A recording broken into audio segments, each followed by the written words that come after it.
Yeah, for those who don't know me, I'm Rob Bull. I'm based in Hamilton, so I travel New Zealand around helping. My passion is around small and medium businesses. I could go into bigger organisations, but it just doesn't sort of fill me with the energy, with change and getting, I guess, businesses more organised and getting the potential out there for SMEs. So that's my genuine passion. So when the guys at the Chamber offered the session to me, always happy to share some of my knowledge. So those who don't know, I'm occasionally on LinkedIn, and all of my stuff is about sharing knowledge. It's not about holding it back, because none of this is trademark, none of this is secret. It's out there, it's there, but we just need to keep encouraging each other to do it and to start it. So today's I've got a few slides, but it's only really to guide the conversation. So if we do want to go down rabbit holes and sort of ask questions, how does it apply to your business or even clients and all of that kind of stuff, totally open to go that way. And then by the time we get close-ish to 1 o'clock, when is it supposed to finish? No, 1:30. If there's any more questions, we'll go through it. So, Lean, who has heard of it? Who's kind of used it in a business? What's that? I tried to on my pantry. Yes. 5S. Oh, brilliant. Some tools. Excellent. I thought it was something that you described me. Lean meat, yeah. No, you always have a bit of fat for the barbecue. No, so a quick history around Lean.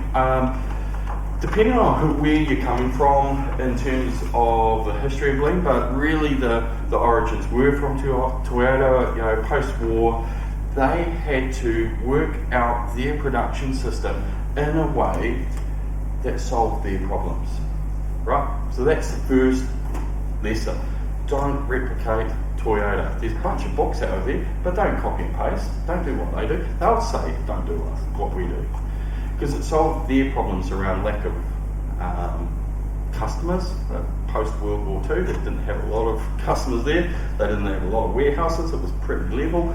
And they didn't have staff. So they really wanted to do mass production like Ford were doing.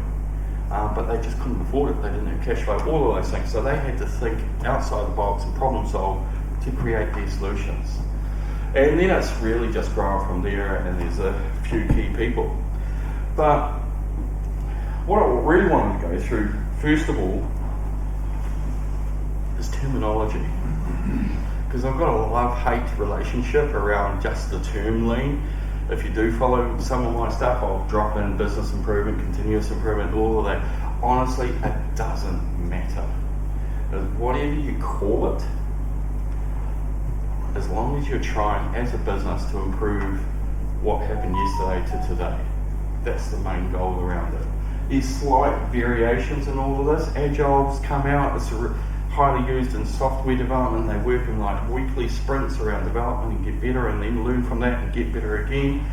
That's cool. Six Sigma is about variation. So if you're in some industries like pharmaceutical or food industry that you've got to have very minimal variations, that kind of mindset and the tools that go with that might be appropriate. But at the end of the day, it's about improving what you are and what you do as a business. Simple. So today, hopefully, the message is about simplicity. An absolute core to people, and this has been really interesting over the last 3 years, it's about people, and more of it's about respect of people. So I've seen a lot of Lean activity go on, and it's been driven by the leadership team.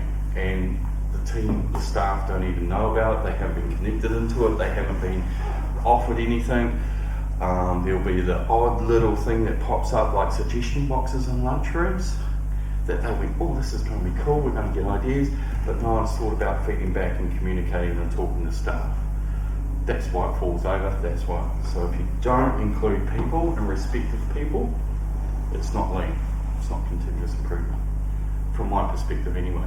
Happy to debate any time throughout today. And I guess the last 3 years, particularly online, I've seen a lot of activity going on that's not respectful of people. If you have different opinions, have a professional debate, but don't attack people. If things go wrong in your business, it's a system, it's a process thing, it's not a person thing. So we get inquisitive, we get curious about what went wrong. There's famous stories around lean, particularly in Toyota. One was one guy put a wrong colour tin of colour into the production line, and about a couple of thousand cars got painted the wrong colour, slightly different shade. And he was being trained as a senior manager, and so when you join Toyota, you go into it for a year on the front line to learn all the work that you're going to manage. And he was sitting there going absolutely crazy, going, I've just lost my job. And the GM came down and went, thank you. Thank you for showing us that we haven't set up the process well enough for you to do your job at 100%. That's lean. That's respect of people.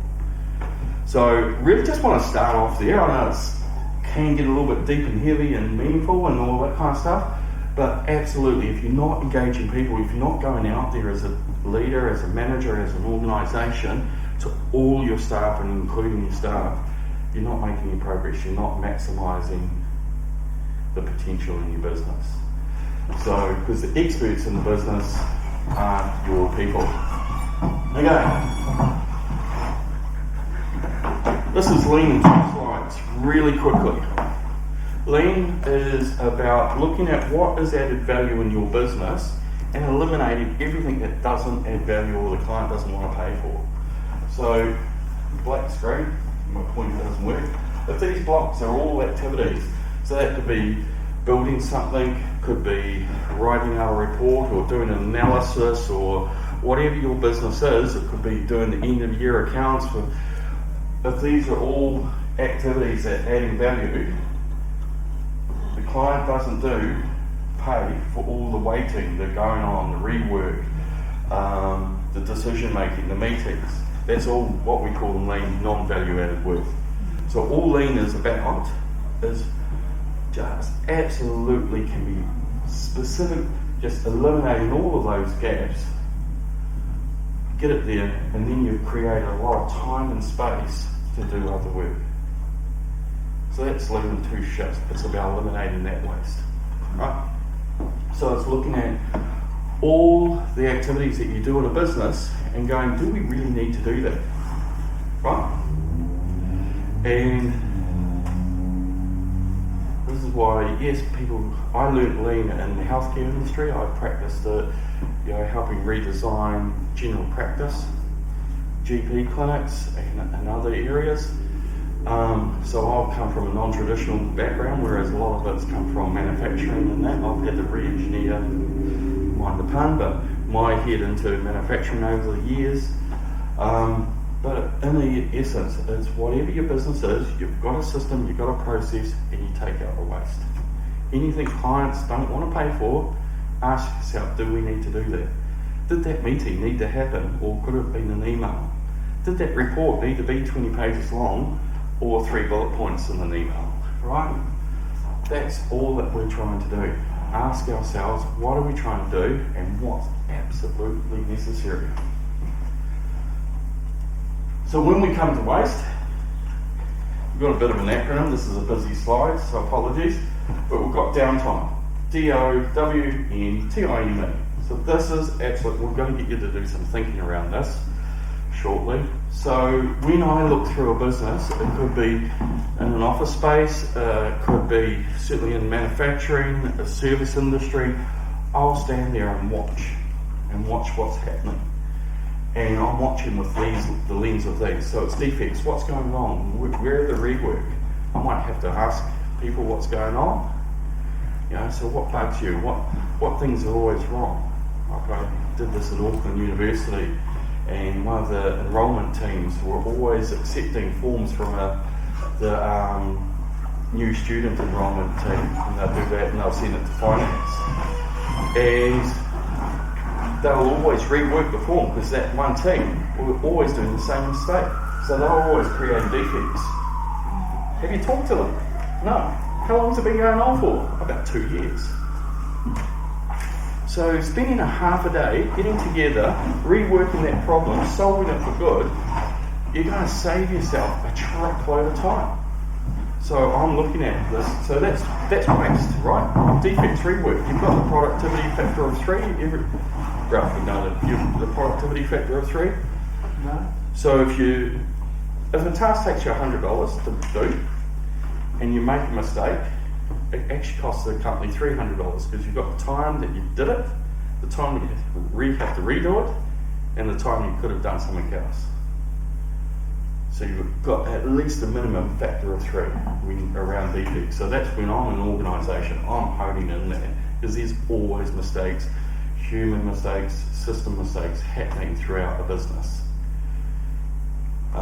Work with a sign company, design how many times does it go backwards and forwards, and the emails aren't standardised or templated, so someone misses a change in measurement. So when the guys finally make the sign and put it out on the new building side of the new building, it's either the wrong colour or wrong size, that's an expensive mistake. Defects. So you can relate that to any business. It doesn't have to be manufacturing, it could be any sector. Overproduction is producing more or too early. Because if you make something or do something and it's sitting there, you're paid for it. It's that just-in-time theory. A lot of businesses I don't do a lot of overproduction. Like a lift company, they don't happen to just make another lift. They're always making to order, but it can happen. Overproduction. The classic example I always use is the baker's dozen 13. Why do you make 13? Get it right. Or printing, and there's always an overprint and all of that kind of stuff. No, get it right. Find out problem. Waiting. Waiting is probably the biggest cost in any organisation. And the calculation, and I need to get a good mathematician to do this, is if 3 of you in this room have to wait 5 minutes a day, we lose about 3 weeks of productivity a year. So if that's waiting a decision, waiting at the photocopier, waiting for a client to get the information back, there's always waiting in an organisation. Non-utilised talent, this is my favourite one, using people smartly. Using the passions. It doesn't have to be always the skill sets or who people are trained to do what, but if someone's really energetic and passionate about it, get them to do it. They'll perform higher than the income. Right? Engaging your staff and just go, hey, you're doing an awesome job, and help them fix the problems that are the stones in their shoes, right? Because if you just engaging your staff and work on this talent that you've got, Gallup, the HR firm, have shown for decades, their research, if you engage team members, they lift up productivity by 20%. You haven't changed a thing in the process or in the system. You're just taking an interest. Right? So that's half of the 8 ways. Transportation and motion are highly linked. Transportation is movement of products, materials, information. So if you are in an office-based environment, that can be the the tennis game that is called emails. Right. And I've gone through a job review with clients, and we've started right from scratch. I say, right, start me with the first email. I'll put it up on the screen. Right, how many emails did it take to get a decision? 15. So we've kind of got a blend of this and that, and a bit of that. They never sort of sit in pure form, right? It's like, well, how can you get that client to make a decision quicker? Oh, we can't. No, you can. If you think carefully, how do you standardise or template an email? Put a big green button on the email saying, if you're happy with this, press that. Make it easy for them. There's always a way to do something, right? We just got to get creative.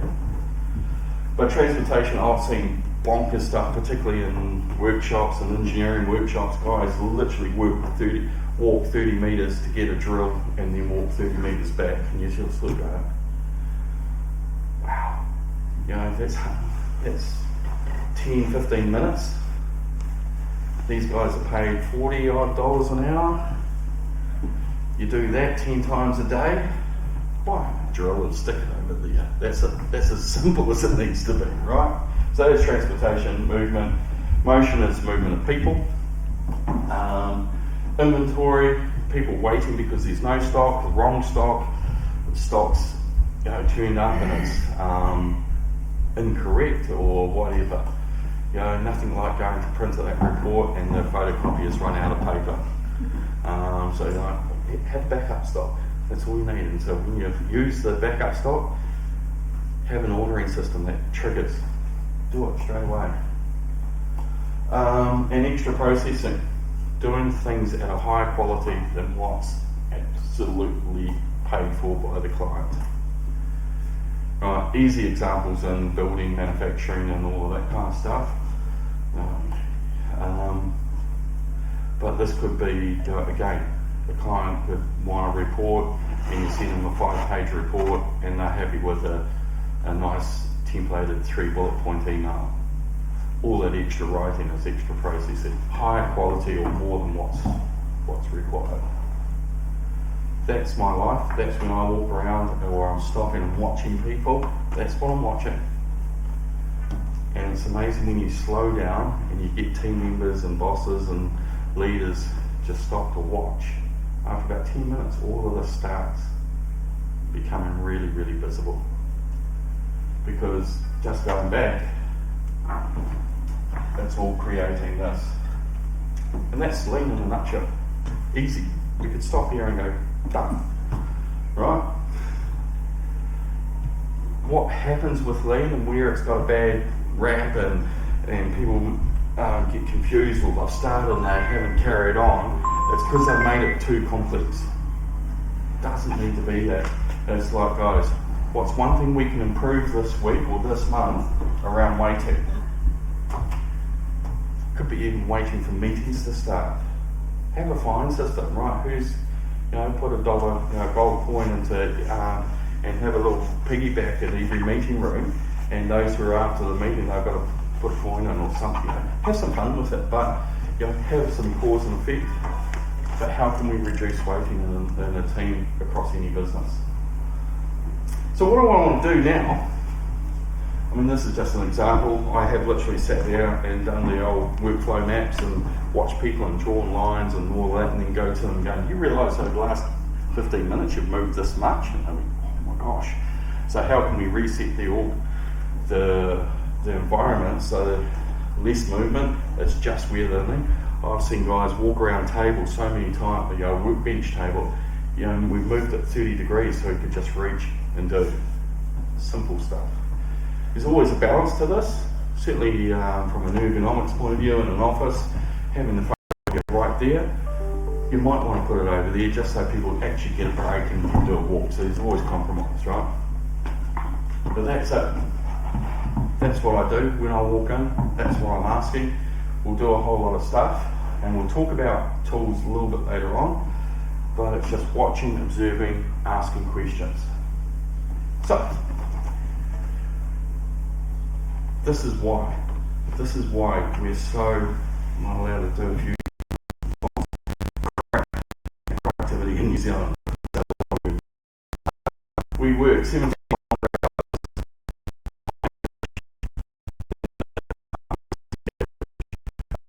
we perform 30% less.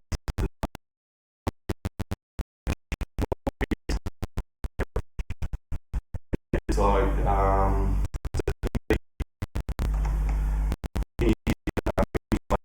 under 50 people, average turnover is 150,000.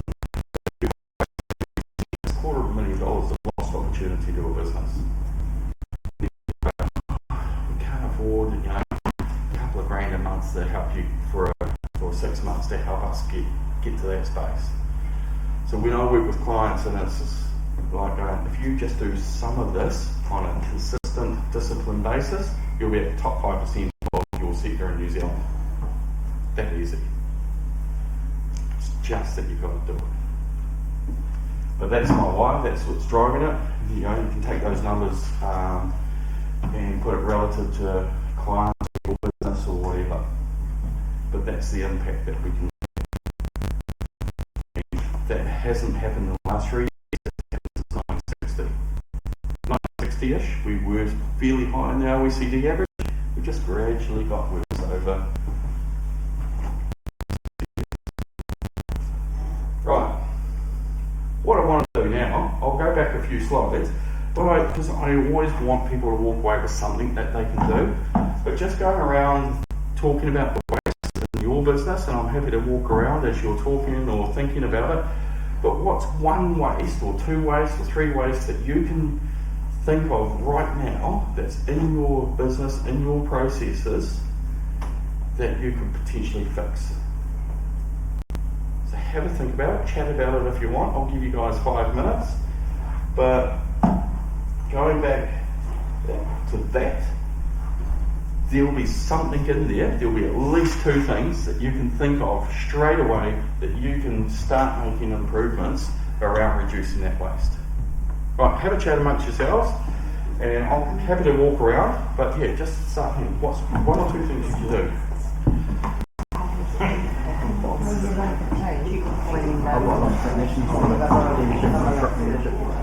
So yeah, my text walking back and forth to the pub. Yeah, we're losing. And the thing is, they'll walk there, but then they'll have a chat for a couple of minutes, then 10 minutes chat, have one of them.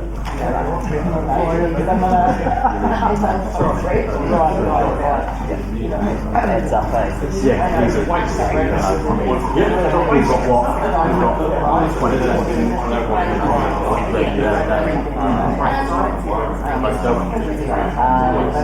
yes, I would. You don't see that sort of movement in there.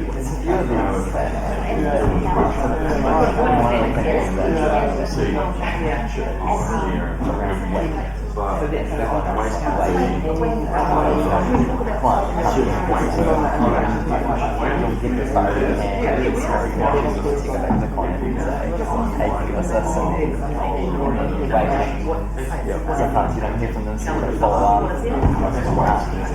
Yes, I guess there are ways to make that process that business supposed to do maybe not some clients. So just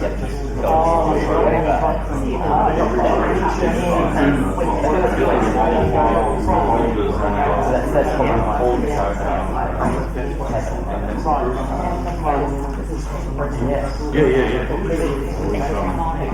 We used to get playing with customers they'd come in with a complaint and they'd go away and start working on it and it's like, I need this, what about this, this or this, and then stop for a lot of time. I think we ended up creating a sheet that had all the possible sort of what area from, like an audio. As soon as we done that, we knew that we were all actually creating first interface of nothing. So yeah, that's having something like that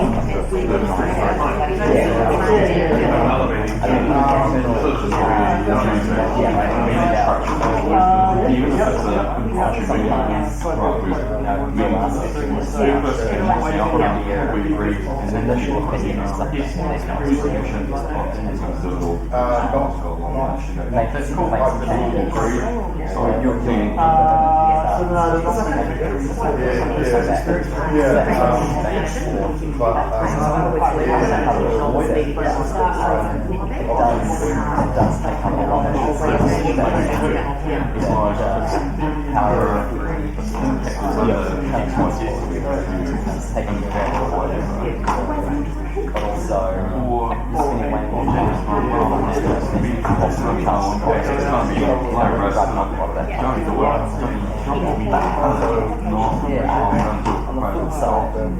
it's important obviously to transition stuff.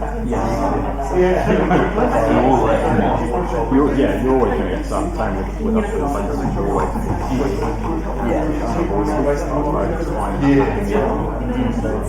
and I suppose in terms of that, I suppose what's the words we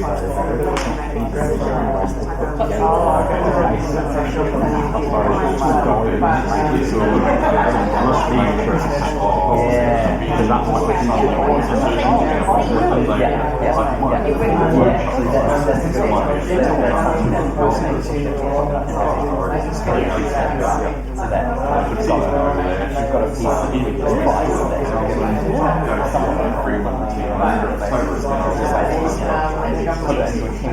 so that you can put the template can show stuff. So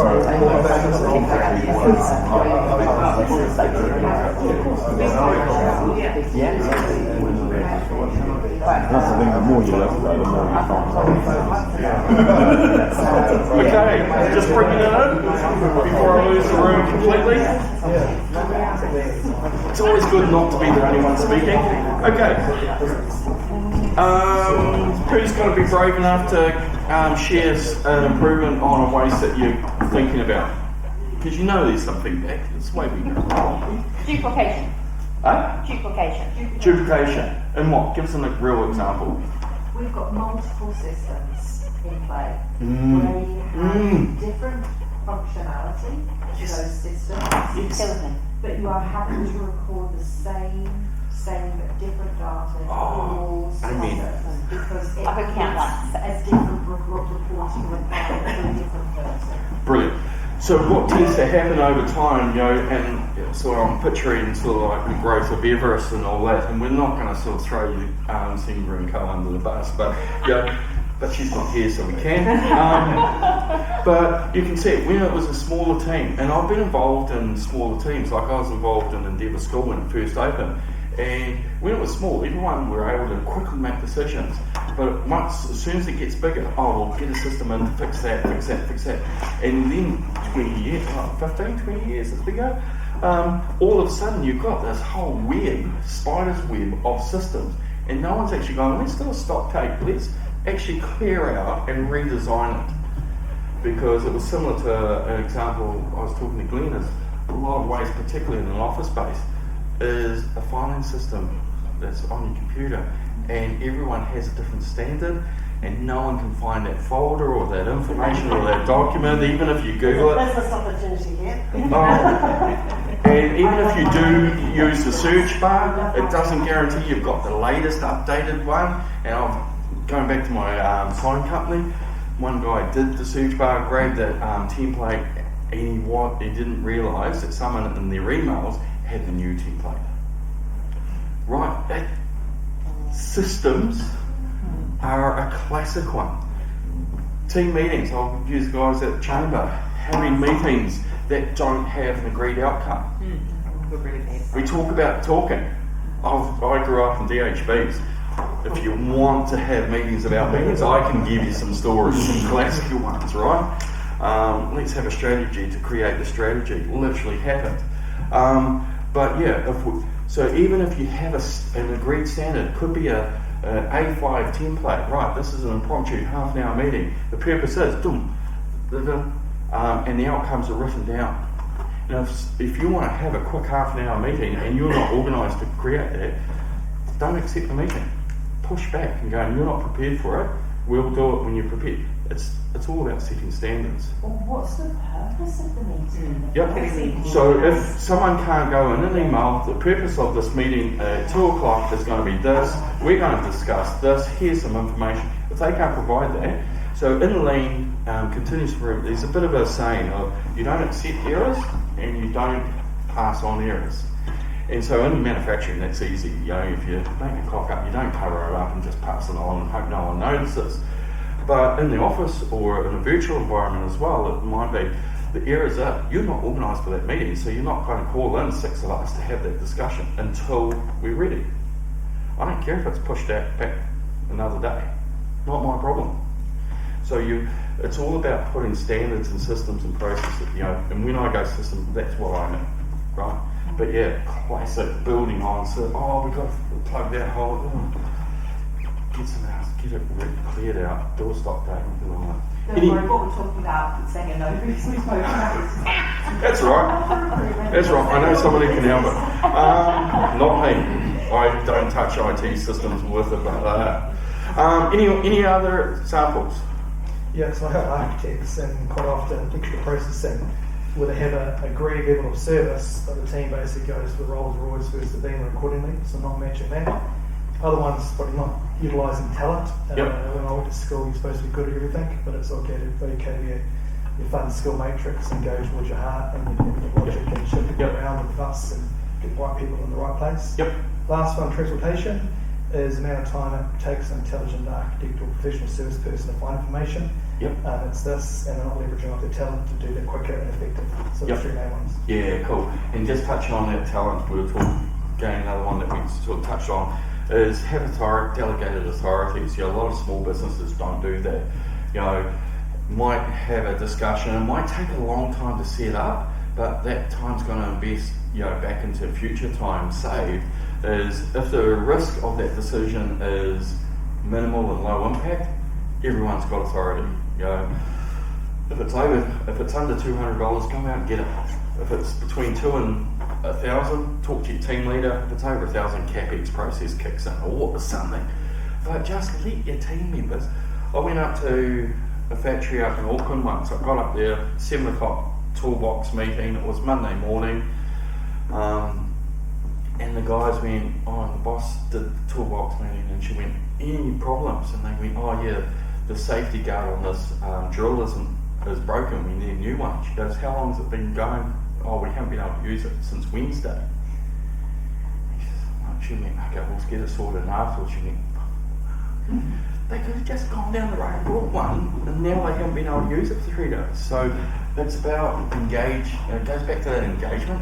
It's amazing how many teams don't, when you go on this approach as engagement, you've got to double. You've got to double up. You think you've told people? No, you tell people every day for the next 6 months. Then they'll start understanding that they've got permission to do something. Because we've come from, there's a whole lot of theories that I think about why team members don't have the power of it. A lot of it is that command control, particularly in the industries I do tend to go into, which is the blue collar stuff, because it is command and control. So it's breaking that up, and we've got decades and generations of I've just got to follow the boss, I can't make a decision. So yeah, but really interesting just to fire this filter once a week, stop, spend half an hour and go, what's waiting, or pick one and just start observing, see what you find. Because it's like going to an art gallery. If you stand in front of a painting, you go, oh yeah, that's Picasso. But if you stand there and start looking at it, you'll see, oh, there's all the details, or it's landscape. Oh, there's 2 people, I wonder what they're doing. The story starts coming alive.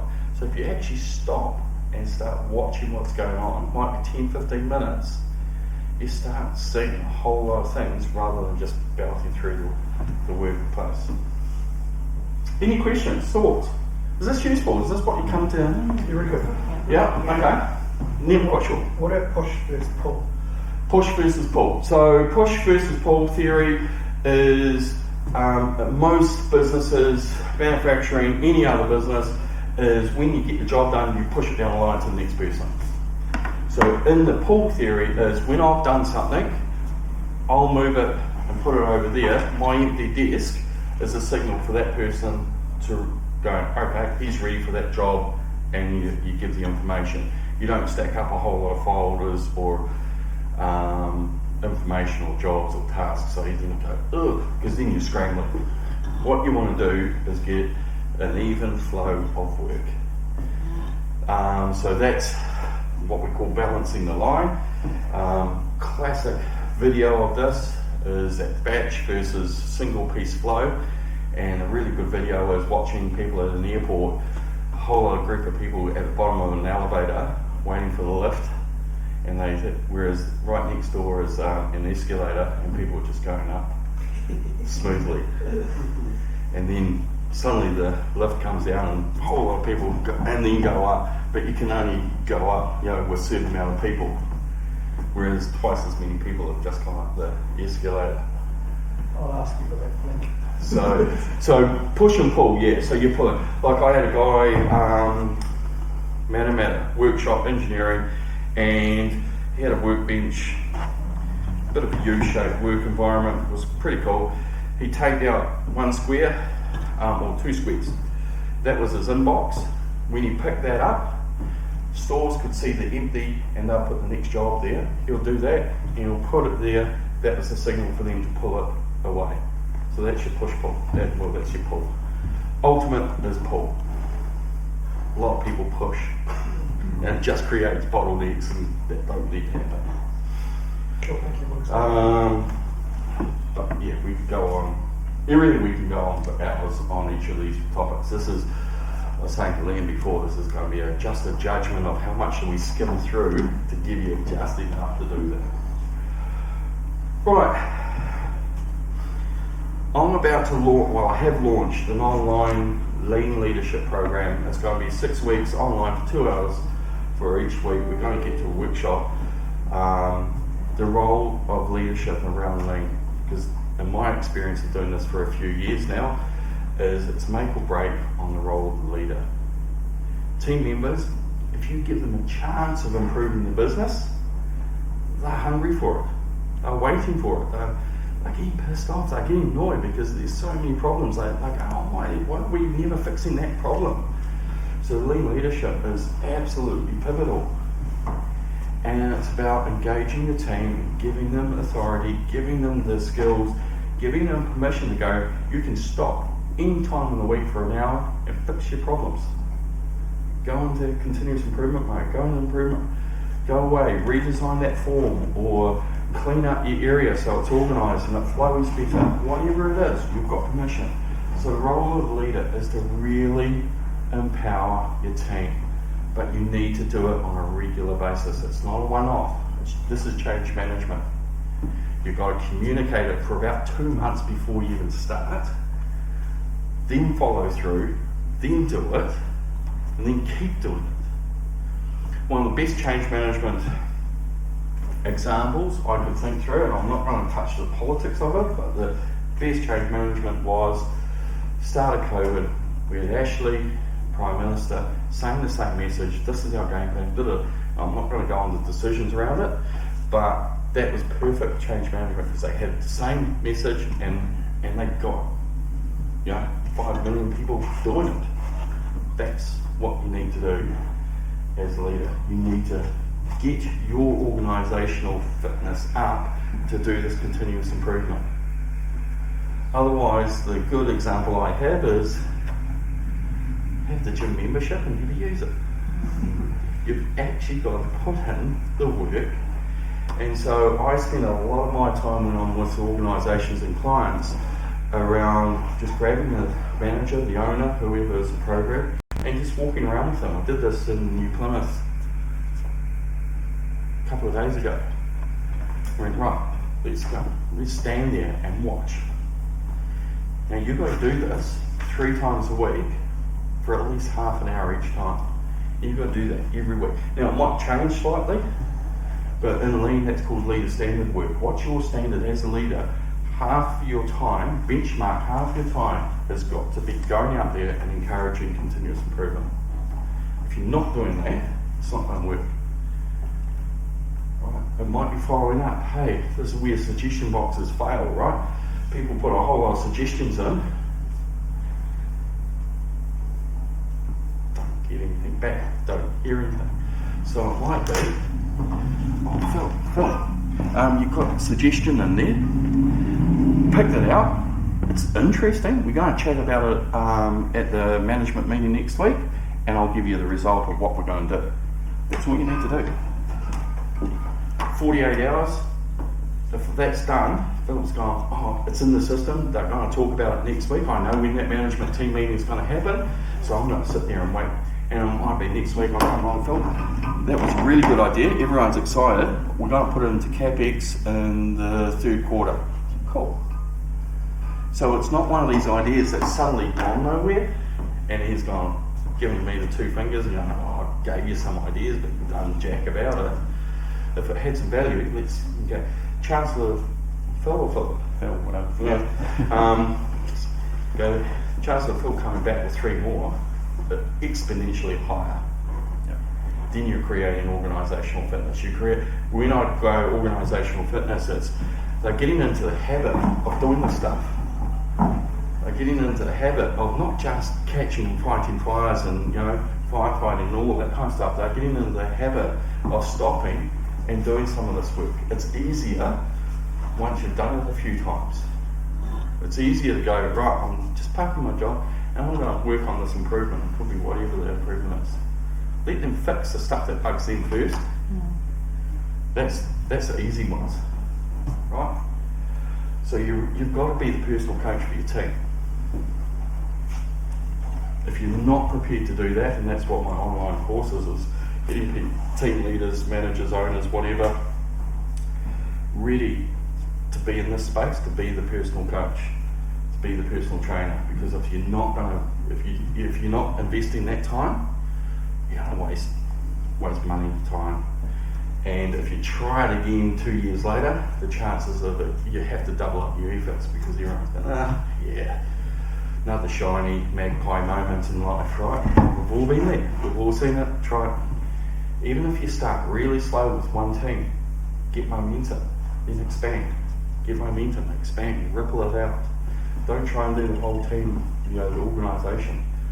Start with one business unit or whatever it is, right? But you've got to be ready to be the personal trainer for your whole team. Making sense? Cool. You've got to drive enthusiasm. Like, if you can't create enthusiasm like this guy,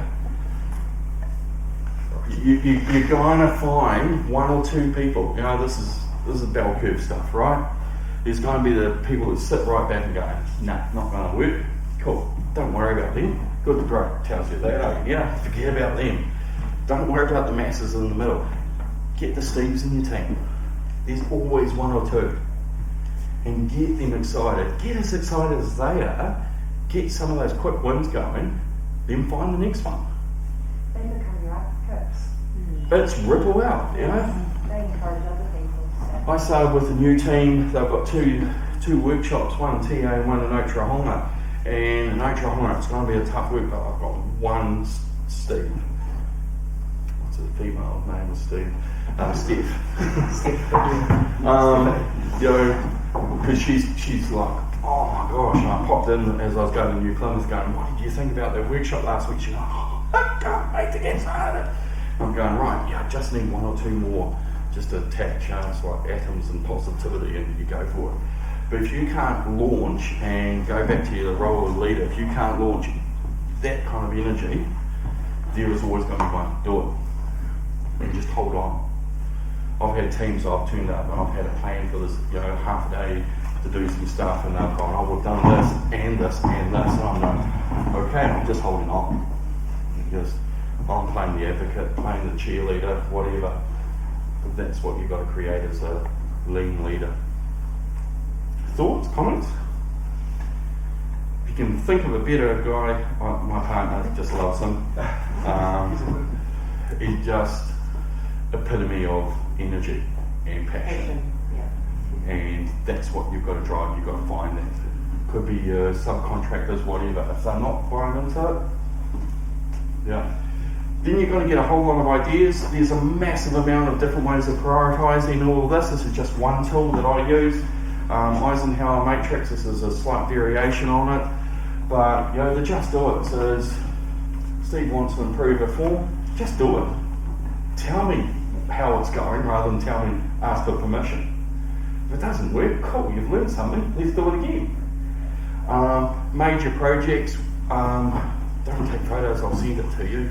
Just email me, I'll send you templates of this if you want. Major projects to me, it's going to involve 2 or 3 or more people and multiple steps. And any team needs to do 2, maybe 3, depending on the size of the business, projects in any given time. You all have a stack more, but this is your push-pull. You do a project, you finish it, you get it done, you put it in the complete file, then you pull the next one. Right? You don't do 58 projects. I've been in an organisation that literally we had a project wall and we had a gold line, 20 projects in the organisation. It was 100 people, so that was capacity. CEO went to a conference, got all excited, come back with the next magpie idea, and we had permission, drag them down to the project wall and go, okay, that can go into number 15, which ones drops off? Figure that out, come and talk to us. Happy to put it in, but what drops off? You only have X amount. You've still got a day job to do, right? So only have a limited amount of projects and do them, complete them, move on. That is just tell me what you've done. Fill-ins, so yeah, low effort, little impact, it's going to be cool. I've had teams do this and you think everything's going to be a major project. Team members are pretty smart, they'll balance this out, right? So it's a good way to prioritise as a team. So when someone's got an idea, right, put it up there. Oh, it's going to be a lot of effort, it's going to help me, so it's going to go in here. Cool. That's right. When you get ideas and improvements, this is the calculation of one team I had last year.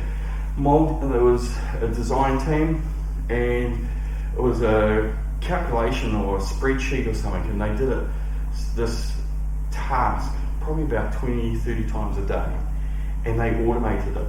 I'm not a big fan of automation, but he able to automate it. It took him half a day, but then he calculated that and plus 4 other improvements, and those 5 improvements saved this organisation. And if you annualised it up, that's what they saved out of 5, the first 5 improvements that they did. Easy. So this is massive, you know, and that's, yeah, there's a lot of mathematics, but that's as rough and good as it gets. But you know, that's powerful. If I can, you know, you can go into a team and go, look, we can save ourselves a whole month's worth of time. If I can give you an extra month before December, that's pretty powerful stuff, right? So it's about momentum. So a quick little slide about momentum. It is tough at the start. You've got to do the noise, the busyness, and the improvements, but you get over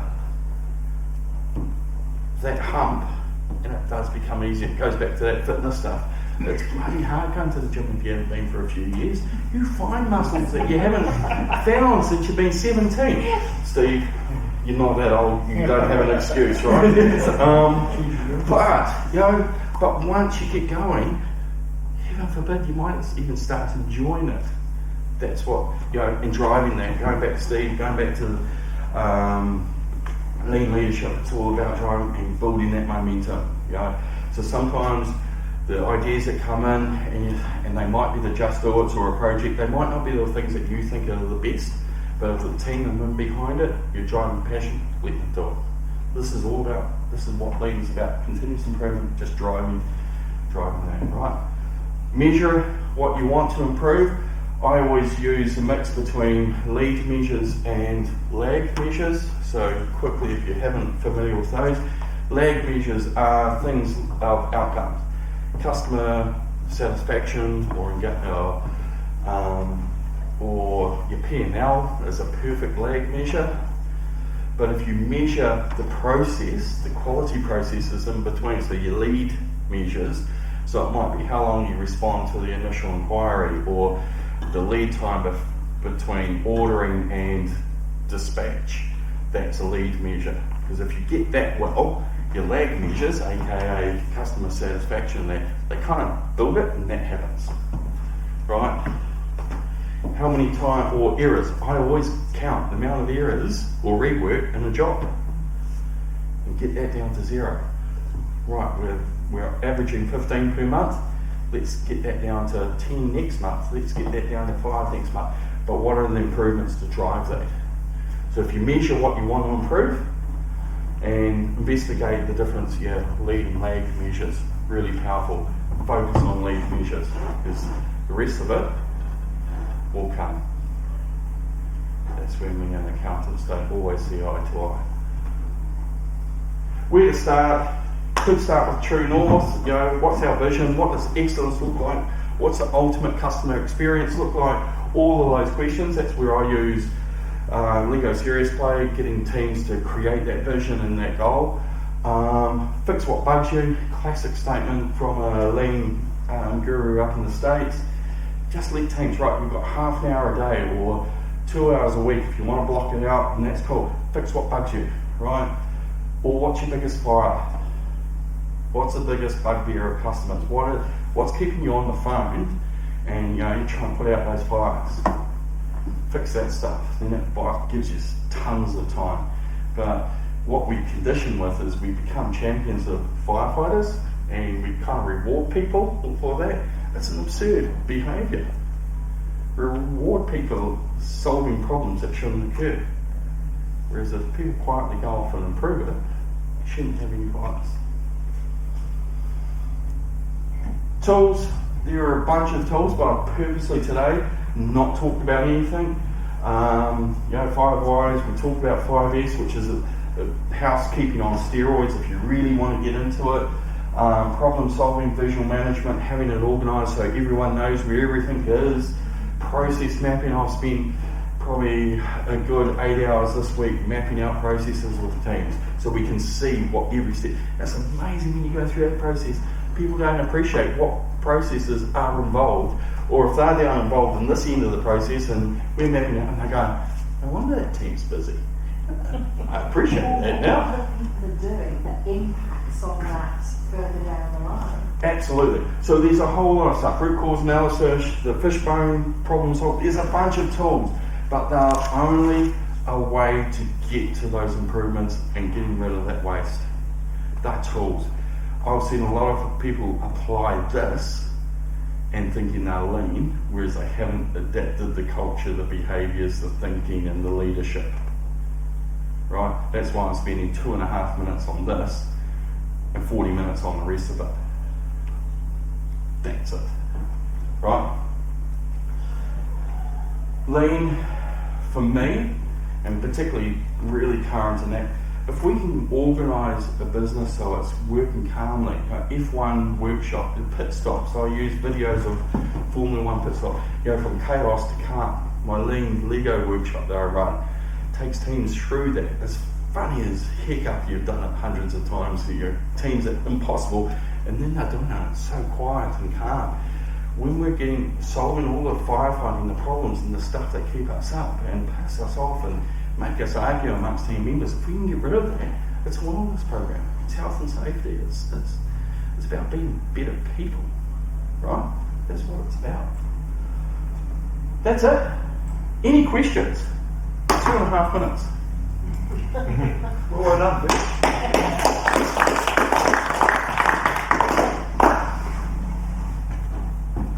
Seriously, any problem that you've got that you want to say, I'm happy to hang out and talk about it, but really just start somewhere. I love the fact that you said, don't worry about all the tools. I mean, you hear people banding around brutal analysis, the neighbours, all these kind of things, and you think, what the are you talking about? And just keeping it simple. What are those things that are causing you headaches? What are those things that are blocking up the pipeline to move forward? And half the time it isn't simple stuff. It is really, I've seen organisations go, we practice lean or Kaizen. Kaizen is just Japanese for improve for good. That's all it is. To improve it to be better. That's all Kaizen stands for. But someone's made a theory and a model around it and wrote a book and that's all it is. I've seen organisations and they're large ones, particularly even in Hamilton, we practice it, and it's demonic, which is, it's just a process. It's just a form. It really is. It's what A3 is. I don't care. I don't care if you just scratch some ideas down on a piece of blank A4 piece of paper and just do it. It doesn't need to be flash. So, simplicity. You can, organisations can, there's artworks, a beautiful organisation and they're humming, but they've taken 20 years to get there. But they've started on that fits what bugs you and all that kind of stuff. It doesn't have to be hard. Keep it simple and then people do it. Ask your team, Subway lunch next week if everyone does one improvement and we can see the impact. Cool, let's do it. Questions?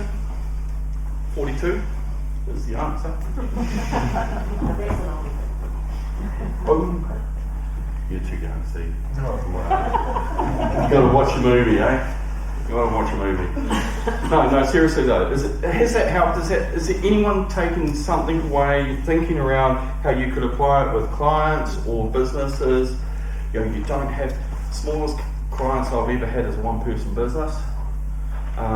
currently my smallest is 3. I employed a new person this week. Doesn't have to be complex. I just found it reaffirming the approach behind it. Doing the principles and framework before the detail, doing the process before the results. So it's just reaffirming what you're doing. So very good. First questions. My takeaway is very much that factor of 3. You understand the rework component that's done manually, but the fact that you've also incorporated that time that you've taken to do the rework as missed opportunities in a component. I've got one. Yeah, I've got one client that literally they cost out their rework and they put it up on the performance board.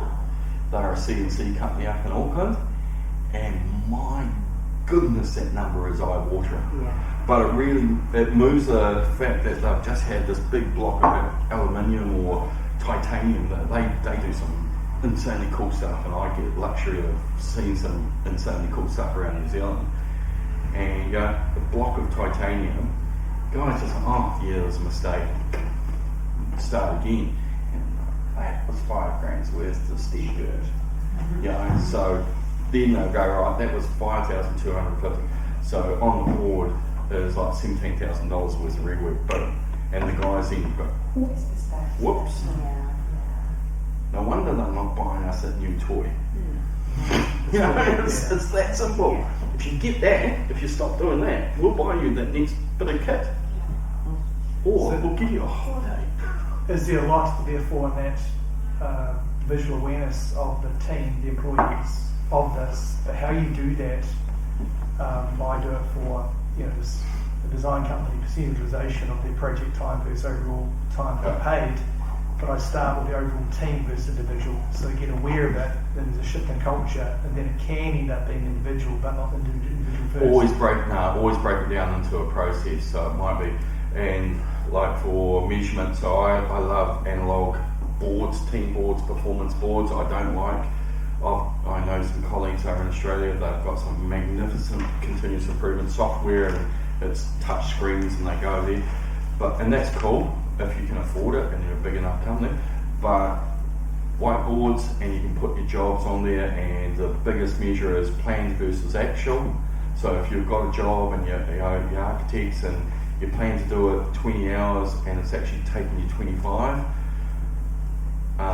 let's dig in there. Or you break down the job. So most jobs have about 3, 5, 7 phases. So the job might be client, talking or sort of setting the goal, doing the finishing or whatever. So you tend to have about 3 or 4 phases. So you put a plan versus actual on all of those, so you can actually see what's holding you up. But it's always measure the process, don't measure the person. Because it's respect. And also, so you want consistency of process, so everyone's on the same page as well.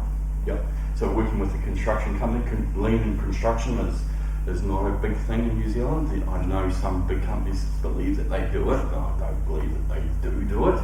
And we were mapping out the whole process and just really understanding. We're going to start recording all the different phases. And what was it at the start when they get acceptance of a quote to doing all the contracts and all that? And I said, how long is this taking us? And they went, 5 days. And one said, 2 weeks. I hate that. If you give me, we'll send that out to you in 5 to 7 days, that's BS. That means you're not respecting the process. You don't care about your customers. How long? Boeing can tell you at 10:30 that fuselage is going to go from there to there. So if you can't get your tools out or a drawing out and that by even a Thursday morning or afternoon, you're running pretty soft business.